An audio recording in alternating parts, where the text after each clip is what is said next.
Okay, my name is John Cropley. I'm a principal analyst for IHS, responsible for video surveillance. My name is Blake Kozak. I'm a senior analyst with a company called IHS.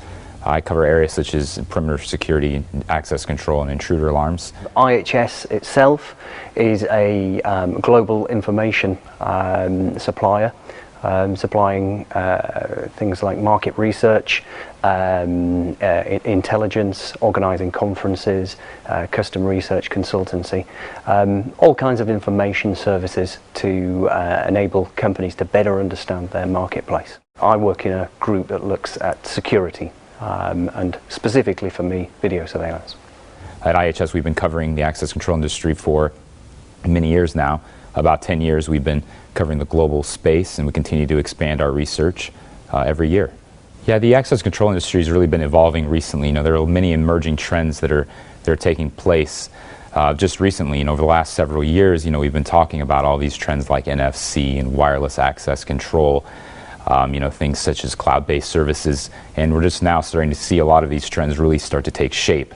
Some of the trends we're going to be looking at specifically regarding this, such as like NFC, we're starting to see more and more demand for these types of solutions, but the adoption rate still hasn't quite been there.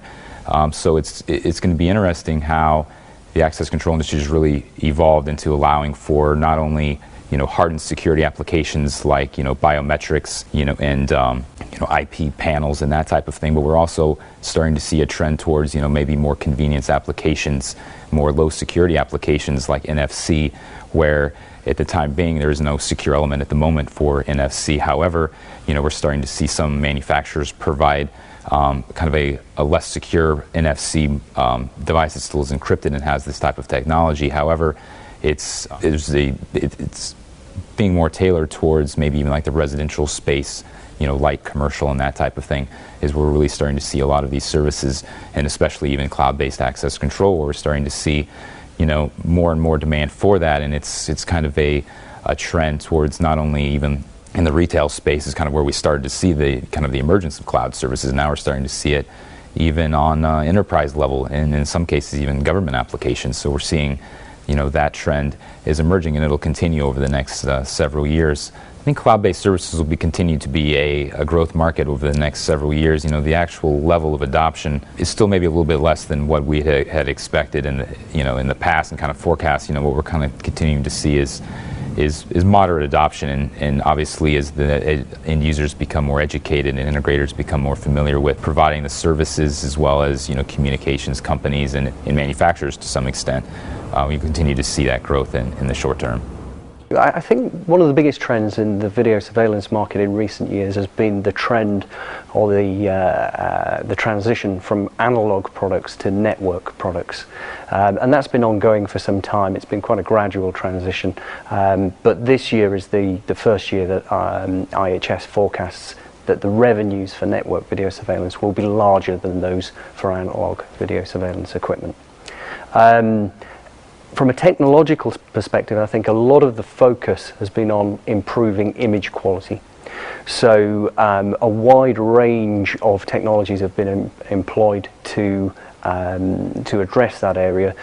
Things such as improved resolution, wide dynamic range, megapixel, and a range of other technologies, maybe day-night functionality as well, to improve the actual quality of the picture that the end user receives. Well, I think subscription models are really tailored for specific applications. I don't think we're going to see a widespread adoption of hosted and managed services, at least in the short to medium term. I think it's still going to be like your NFC or wireless locks and that type of thing. I think there's specific applications for it, specific end users that you'll see that adoption. Like I mentioned, such as retail applications, as well as commercial applications. But I think that in terms of the software specifically, I think that most manufacturers are actually looking more towards a unified solution with video, surveillance video services, rather than, having kind of a siloed approach to access control software. It's very much more becoming where you have to have the video along with the access control, and whether or not it's, and some even would suggest that the video is in some cases driving the access control. In certain applications, with a drive towards IP video, there's already a network drop there at the door, where you're going to see more and more access control actually at the door as well. I think there is an aspect of companies competing against one another on features, and being able to boast that they have, you know, sort of the most technologically advanced cameras or products for video surveillance. Often, I guess one of the unique things about the video surveillance market is the channel that it operates. So typically video surveillance vendors themselves will sell to a distributor who then sells to an installer, and the end user will have the relationship with the installer. So that often means that there's a bit of a difference in communication. The end user is often not quite as aware of some of the technologies as might be the case in a say a consumer market. Well, I think there's definitely more of an integrated approach. You know, these acquisitions and partnerships, we've seen a lot more recently. You know, more video manufacturers providing an access control product. They need to, you know, have a complete profile or a complete portfolio of product, you know, from, you know, IP access control panels to some extent biometrics to wireless locks. You know, either having it themselves in-house or partnering is becoming increasingly important. Yeah, I think that this will be the first year where we actually see network video surveillance revenues exceed those of analog revenues. That being said, in terms of actual volumes, the majority of the market is still analog. So roughly only 1 in 4 cameras supplied in 2014 will actually be a network camera. So the vast majority in volume terms are still, you know, sort of analog cameras, sometimes for quite small installations. Right, yeah, panels are becoming more and more intelligent all the time. We have, there's quite a bit of a difference between web-based access control and cloud-based access control. Web-based predominantly is where the market is at today. Most manufacturers have a web-based panel, but that's more of a local area network where they could log in, you know, remotely, but they would have to be in their own network, and they can log in from any office and manage their solution. You see more and more these days of manufacturers having panels that have SSL encryption, so you don't have to necessarily open up ports or go through a VPN. You're actually allowed, it's being able to have complete encryption and simply log in via a web browser from anywhere is kind of where the trend is happening. But as of right now, it's really still more on the web-enabled panel or web-based panel. I think the move to networking in future years will be driven by a move to smaller channel count projects. So a lot of the network video surveillance equipment that's currently being installed are for larger, maybe enterprise or certainly large projects anyway. And that medium-sized installation or the smaller-sized installation is still often using analog. So for network video surveillance manufacturers to continue to grow, they need to penetrate that mid-segment and the smaller segments. And they've been introducing products to cater for their needs. And related to that, the price of network video surveillance needs to come down so that it is more comparable to what people are paying for network for analog today. Intruder alarms is really an evolving industry, especially in North America. We're continuing to see smart homes and telecommunications providers coming into the home, not only with access control and intruder alarms, and in some cases video in the home. You know, smart home is really continuing to impact this industry to a great extent. You know, we're seeing the use of mobile devices being able to, you know, unlock and lock your home. So we could potentially see, you know, kind of an integration of a combination of the access control and intrusion, like you see in the Australian market with many manufacturers who have the combination of intrusion and access control on the same panel. So we could, you know, we could see a potential of that type of application elsewhere across Europe and the Americas. But at the moment, it's more of a panel that allows Zigbee and Z-Wave connectivity between devices and working with a mobile device. I think there is a lot of price competition around at the moment, but it's quite a dangerous thing for companies to compete on price alone. They need to compete on features, they need to compete on service, they need to compete on brand as well. And I think a lot of the larger video surveillance vendors have been doing that over recent years. IHS is really projecting most of the growth to come from electronic locks over the next several years.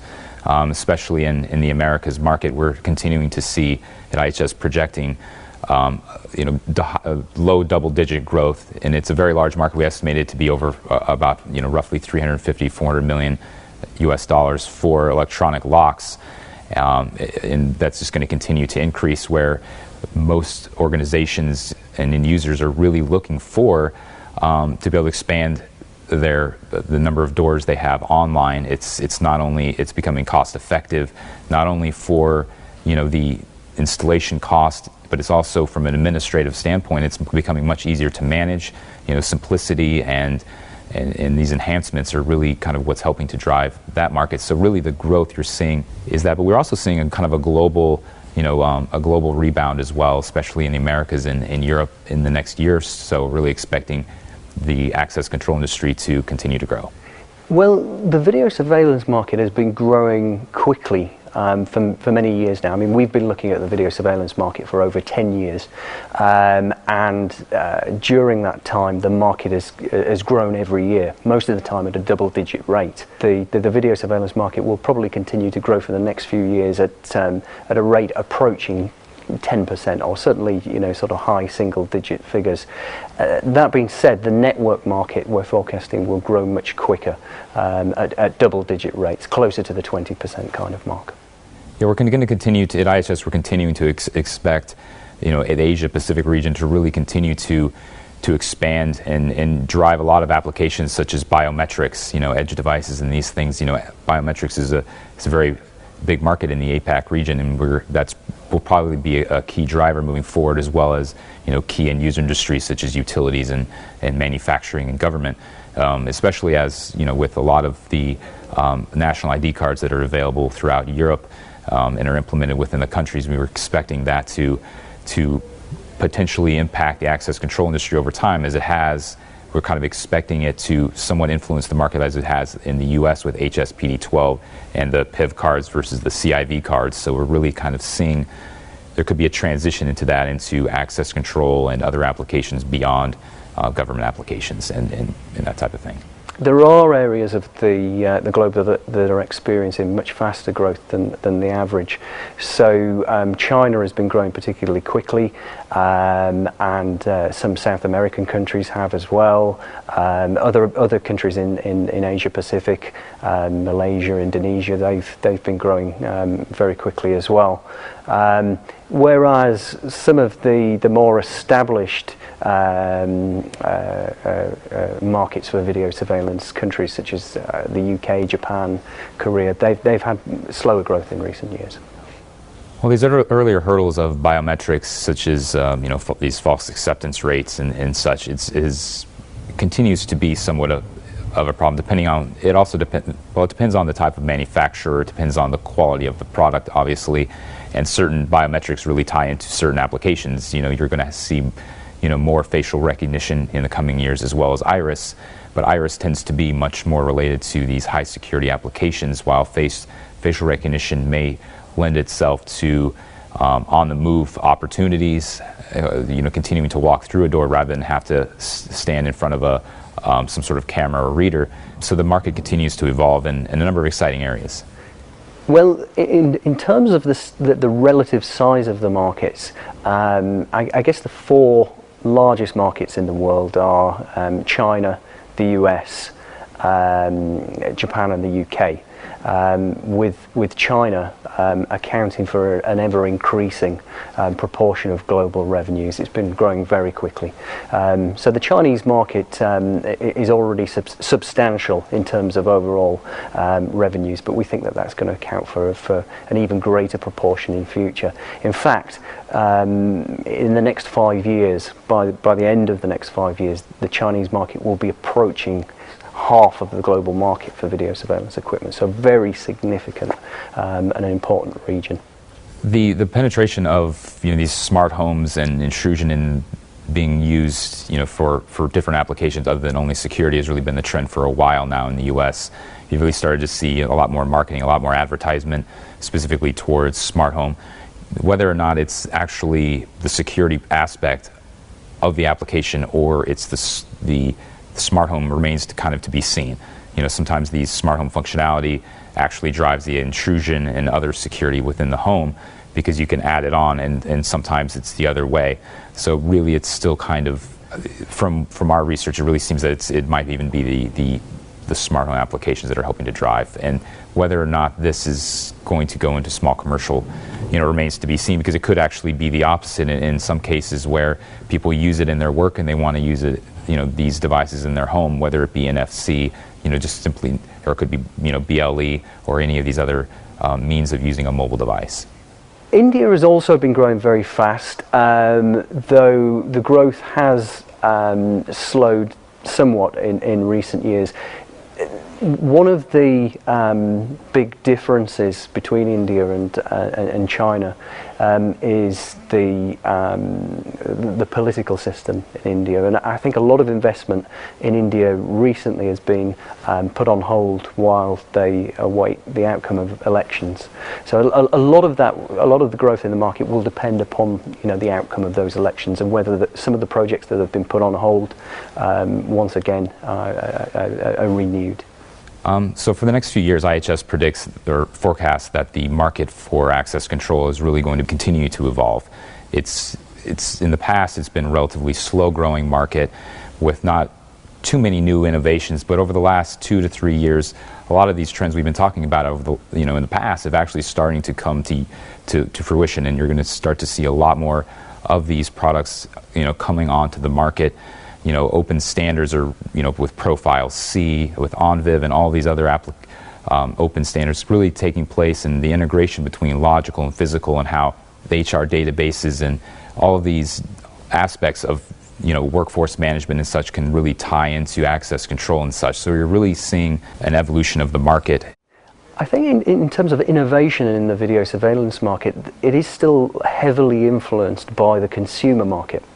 So there's been a lot of communication from companies recently about 4K cameras, very much following on from sort of 4K being used in the consumer environment. It's a term that the end user recognizes. So I think video surveillance vendors want to take advantage of that and give end users products that they recognize, or at least sort of terms that they recognize. And I think that's going to continue. There will be a lot of influence from consumer applications in the video surveillance market.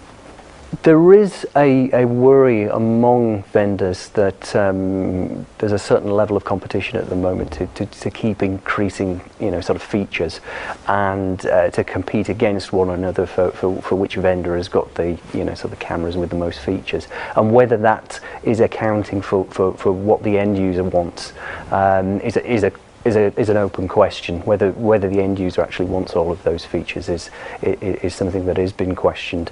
I think that's something that video surveillance manufacturers and vendors really need to focus on. What does the end user want, and how best can they organize themselves to serve that. And an example I would use is kind of a vertical focus. A lot of video surveillance manufacturers have started to package their solutions in such a way that they're appropriate for a particular vertical. It might be banking and finance, or it might be airports, but I think that's quite important to understand and appreciate the specifics of those vertical markets, and then deliver a product that's appropriate for them.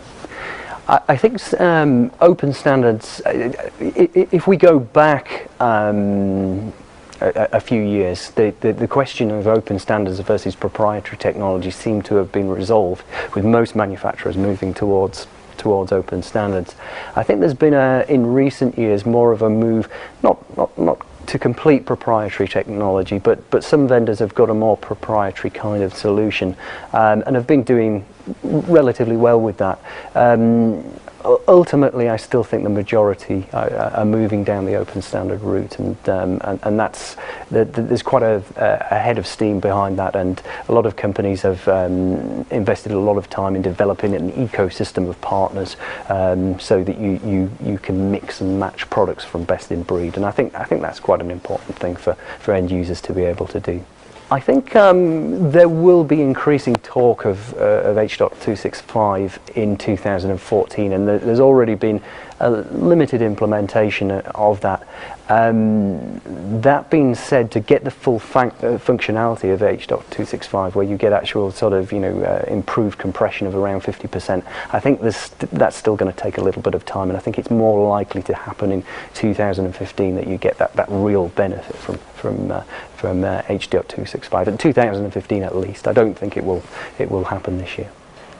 I think analytics has, it's been around for a while now and has had quite a gradual acceptance in the market. So this, in terms of the percentage of cameras with embedded analytics, it's still very low. Although it is increasing gradually over time, and I think that's what's going to happen with analytics. There is going to be a gradual acceptance. The algorithms are improving, processor powers are improving as well, and algorithms are being refined to be less processor intensive. So I think the kind of analytics that you can get these days is improved, and because of that, we will see a larger number of cameras. But I don't think there's going to be a sort of a radical overnight kind of sort of every camera featuring lots of advanced analytic programs.